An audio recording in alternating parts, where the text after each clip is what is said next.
हे अर्जुन, प्राणी का कोई भी कर्म नष्ट नहीं होता। मनुष्य को अपने हर कर्म का फल अवश्य मिलता है। इस तरह प्राणी के कर्मों के अनुसार उन कर्मों का फल हर मनुष्य के प्रारब्ध में लिख दिया जाता है। इसी कारण हर जन्म में मनुष्य अपने ही कर्मों के बंधनों में बंध जाता है।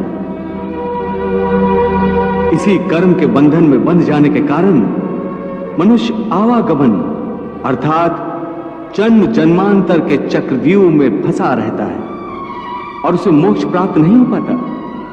कर्म के बंधन से आवागमन या जन्म जन्मांतर का क्या संबंध है? मनुष्य अपने एक जन्म में जो कर्म करता है, उन कर्मों के फल के रूप में पाप और पुण्य दोनों ही होते हैं। कभी पाप अधिक होते हैं तो कभी पुण्य। दोनों का दुख सुख भोगते हुए मनुष्य अपने नए जीवन में जो कर्म करता है, उनका हिसाब पाप पुण्य के खाते में नए सिरे से लिख दिया जाता है। इस तरह इन नए कर्मों को भोगने के लिए एक और नया जन्म लेता है और जन्म जन्मांतर का यह सिलसिला लगातार चलता रहता है और मनुष्य की आत्मा का अपने परमात्मा से मिलन नहीं होता, जिसे मोक्ष कहते हैं। हे कृष्ण, इसका अर्थ तो यह हुआ कि मोक्ष प्राप्त करने के लिए मनुष्य को पाप और पुण्य से बचने के लिए कोई कर्म ही नहीं करना चाहिए। सारे कर्मों का त्याग करके सन्यासी बन जाना चाहिए। कोई भी मनुष्य अकर्मण्य नहीं हो सकता। कर्म तो उसे हर स्थिति में करना पड़ता है। परंतु सन्यासी तो कर्म का त्याग तो करते ही हैं।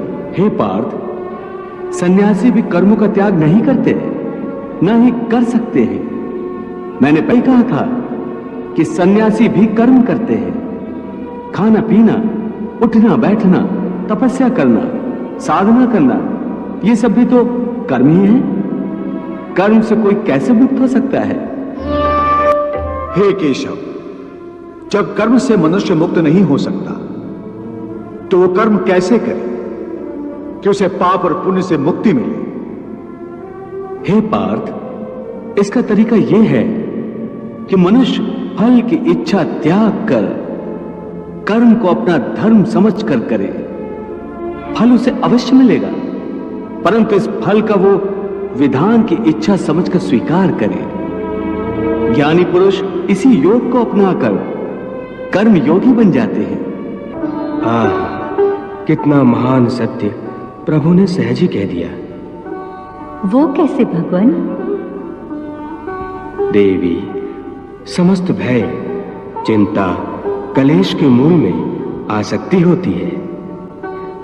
कर्मयोग फल की आसक्ति का त्याग करने को कहता है, अर्थात निष्काम होकर कर्म करने को कहता है। इससे मनुष्य को क्या लाभ होता है भगवान? लाभ यही है देवी कि कर्मयोग चित्त को शुद्ध और भयमुक्त कर देता है। देवी, भयमुक्त होकर ही मनुष्य जीवन को आनंद में बिता सकता है। अर्जुन को प्रभु यही रहस्य समझा रहे हैं। हे अर्जुन, तुम इंद्रलोक दिव्यास्त्र पाने के लिए गए थे, तब उर्वशी के मोहजाल में नहीं फंसे थे, उर्वशी से मोहित नहीं हुए थे, क्योंकि उस समय तुम्हारा मन निरासक्त था। मैं तो यहाँ अपने अतिथि की सेवा में अपने आप को समर्पित करने आई हूँ। नहीं नहीं, ये धर्म नहीं है, ये तो अधर्म है, पाप है। हे अप्सरा, मेरे लिए हर वो स्त्री जो मेरे विवाह बंधन में नहीं बंधी आदरणीय है, देवी और माता समान है। तो क्या पृथ्वी लोक का यही धर्म है कि पुरुष एक कामातुर स्त्री की प्रेम याचना को निर्दयता से ठुकरा दे? परंतु देवी, आपका मेरा रिश्ता एक स्त्री पुरुष का नहीं है, बल्कि धर्म और इंद्रलोक के नियमानुसार भी आप मेरी माता हैं। परंतु आज कैसे विचलित हो गए हो? उस समय तुम अपना धर्म नहीं भूले थे, परंतु इस समय तुम अपना धर्म भूल रहे हो। इसका कारण जानना चाहोगे? हाँ केशव, तुम्हारा मन तुम्हारे काबू में नहीं है, क्योंकि तुमने कर्म योग नहीं अपनाया। क्या कहा? कर्म योग से मन काबू में रहता है? हां अर्जुन, कर्मयोग के कारण कर्मयोगी का मन इधर उधर भटकता नहीं है। कर्मयोगी की बुद्धि स्थिर हो जाती है।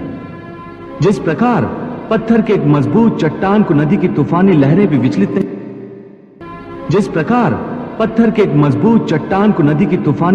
विचलित नहीं कर सकती, अथवा बहुत बड़ा जल प्रपात भी जिस पत्थर को नहीं तोड़ सकता, उसी प्रकार कर्मयोगी का मन भी न बाढ़ से विचलित हो सकता है और न भावनाओं के वेग से खंडित हो सकता है। हे पार्थ, इसलिए तुम निष्काम कर्मयोग की साधना करो।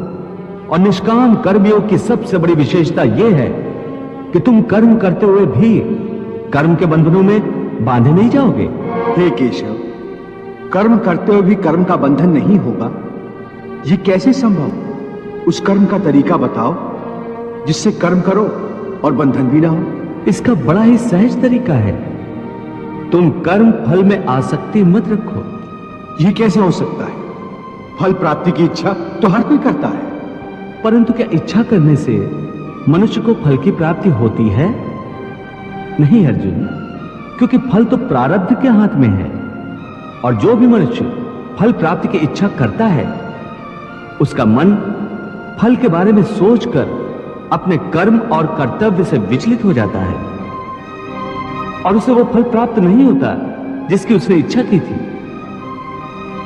पार्थ, मनुष्य केवल कर्म कर सकता है, फल कदापि मनुष्य के अधीन नहीं है। केशव, यदि फल की प्राप्ति मनुष्य या उसके कर्म के अधीन नहीं है, तो कर्म ही क्यों करे?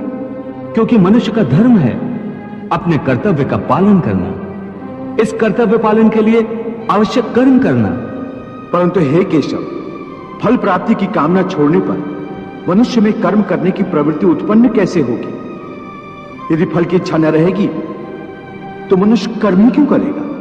हे अर्जुन, जो साधारण मनुष्य फल की इच्छा से ही कर्म में प्रवृत्त होते हैं, वो सुख दुख आदि के चक्र में फंस जाते हैं। उनकी मन शांति नष्ट हो जाती है। हर पल हर समय फल प्राप्ति के विचार से उनकी निद्रा उड़ जाती है। हे पार्थ, तुम दुर्योधन और उसके भाई को ही देखो। बचपन से ही दुर्योधन, शकुनी और दुशासन आदि ने हस्तिनापुर के सिंहासन को प्राप्त करने के लिए कितने अधर्म किए, याद है ना तुम्हें? उन्होंने जब भीम भैया को पानी में फेंक दिया था और वो घटना भी याद होगी जब इन्हीं कौरवों ने तुम सब पांडवों को लाक्षागृह में जलाकर मार डालने की चाल रची थी।